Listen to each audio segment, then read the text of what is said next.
Every year in the eastern Indian city of Puri, 3 brightly decorated chariots are engulfed by a densely packed sea of millions of devotees.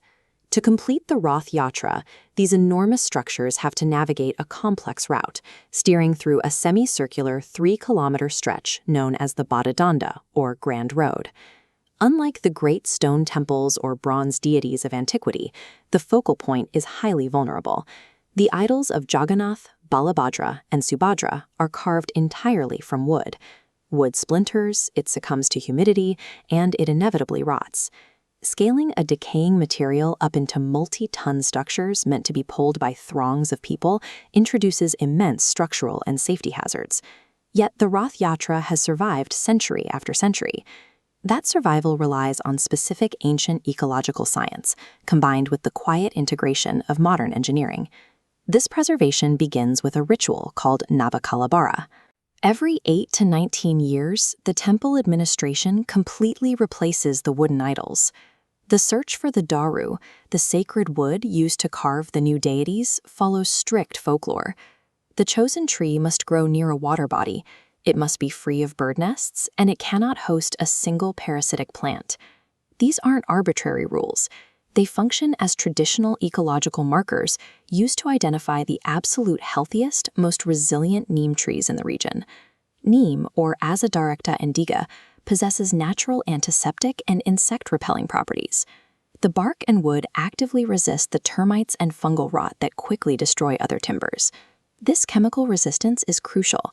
It protects the Brahma Padartha, the sacred, highly guarded core transferred from the old idols into the new, preventing rapid decay. The ancient religious texts outlining these search parameters were doing dual duty. They were spiritual guides, but they were also early forestry manuals engineered to guarantee the physical longevity of the idols. The deities are only half the equation. Every year, a massive workforce of traditional carpenters, blacksmiths, and tailors spends 58 days constructing the gargantuan chariots.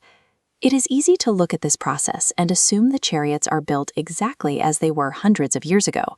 But behind the scenes, the temple administration has actively pushed for modernization.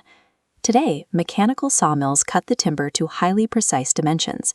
The carpenters secure the massive wheels using heavy-duty railway jacks, and they repair damaged wood with modern mild steel clamps. Preserving this tradition means actively upgrading the unseen skeleton of the chariots, ensuring they can handle the incredible physical stresses of a modern festival crowd. Nowhere is this physical stress more dangerous than in the steering and stopping of the chariots. These are multi-ton, human-powered wooden vehicles completely lacking standard mechanical brakes.